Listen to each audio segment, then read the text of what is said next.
Okay, hello ladies and gentlemen. This is my first video on YouTube. I only recently came across the conclusion that the flat earthers were essentially right this entire time. I'm looking up at the majesty of this crazy flat world now. I don't know if you can see the stars, but it's a remarkable thing. So I wanted to go over the things that have been going on in my head, some ideas that I have about all of this, in the hopes that we can just collectively find this conclusion a little bit faster, because it seems like these are troubled times indeed, and this knowledge truly could save the world. So, the thing that first struck me was that in this disc-shaped, geocentric world, um,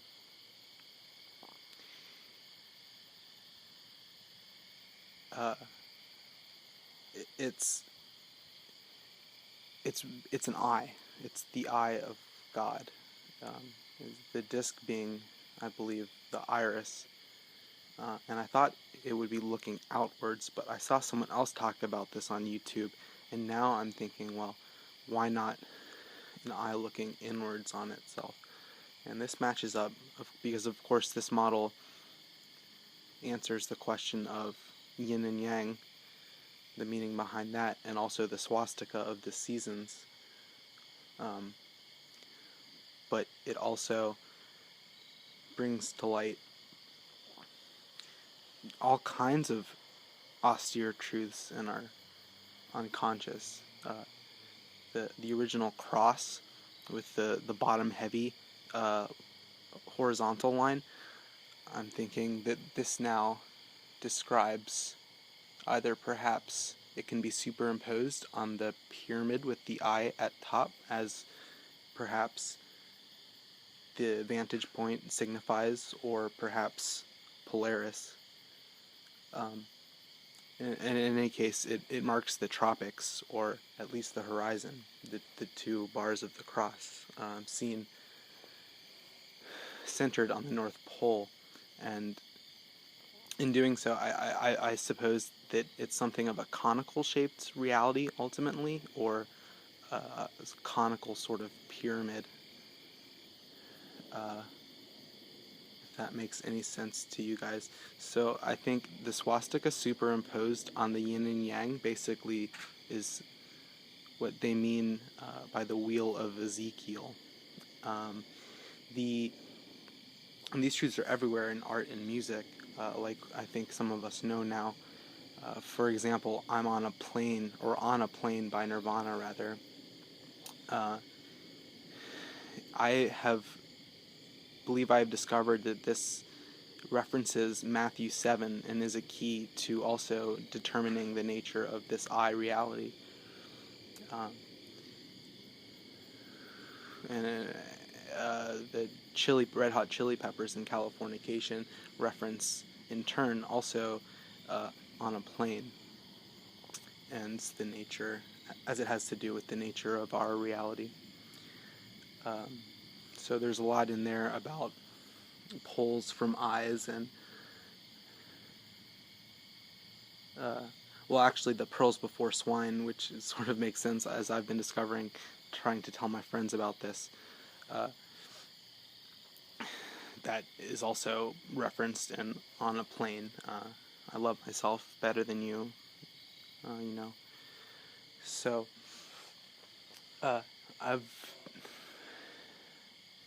it's crazy. I think that a lot of people were on to something, historical figures. So perhaps, Lennon,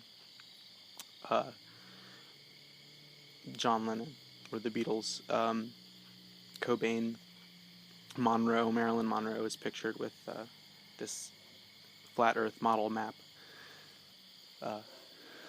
The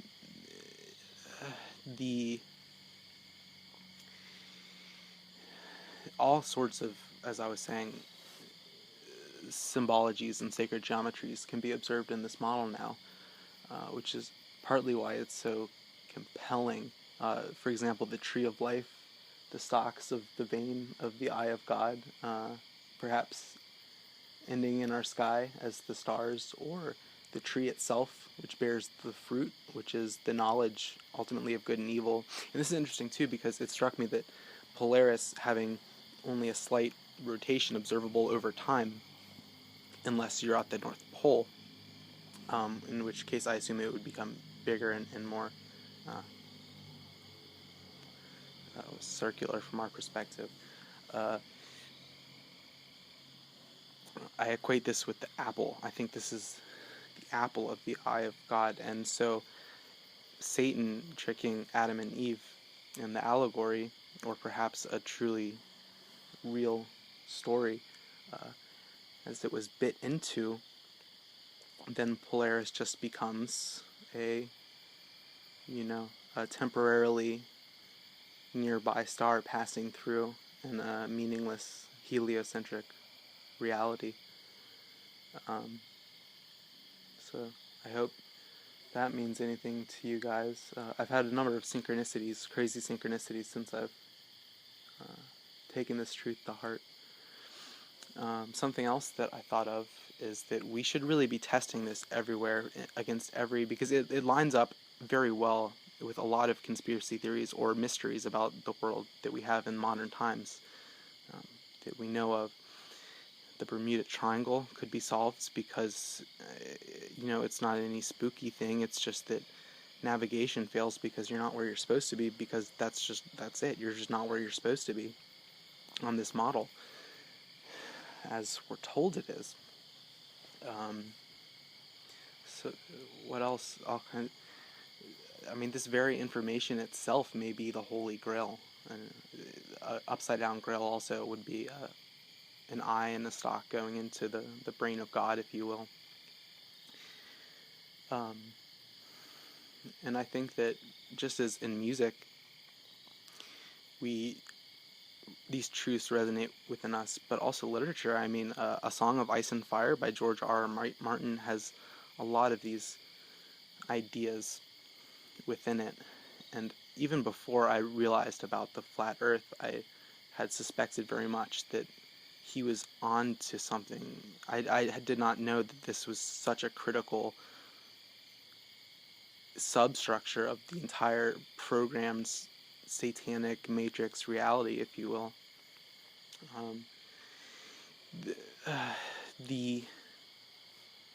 Excuse me.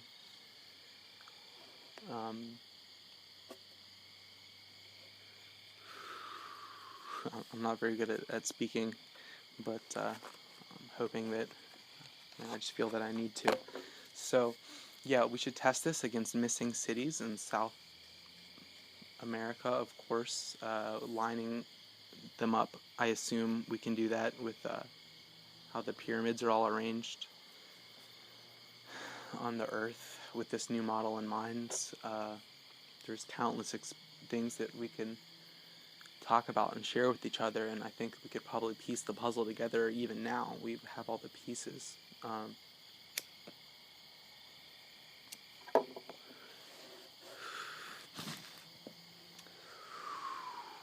Boy, what else?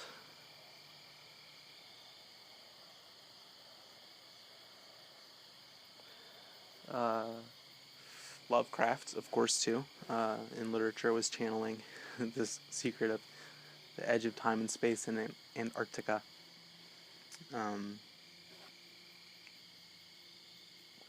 But yeah, it's an eye, guys. At least that's how I see it. I'm learning more now about eyes, and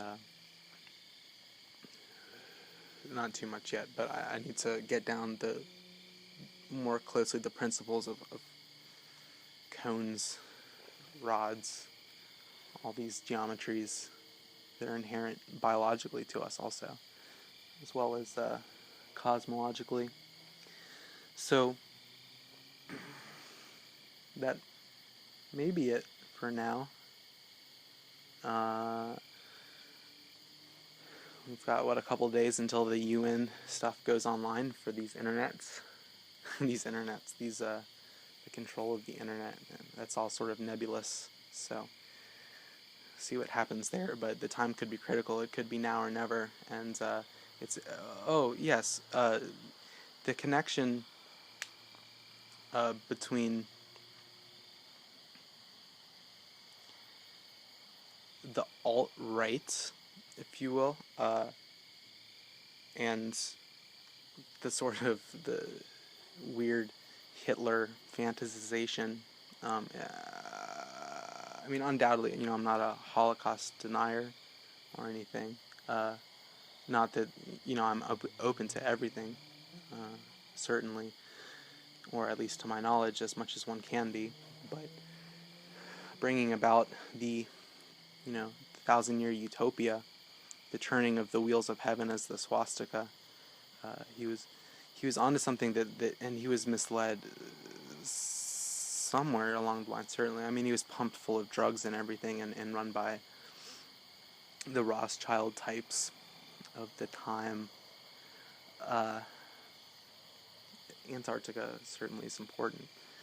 So, what else did I have for you guys? The sacred geometry of the old pre-Copernican model of the outer planets. That, should be looked at again, because it's back into question. I think that's a beautiful thing, and certainly it repeats itself everywhere else in reality. The Fibonacci sequences and whatnot, golden ratios.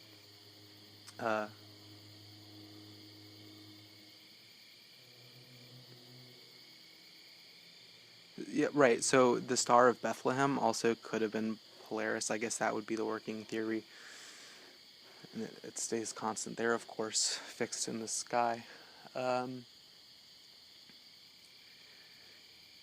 then, how they say that TV rots your brain, but I think we have it down now then that could simply be a phenomenon of accustoming people to two-dimensional space, because it helps keep the lie going.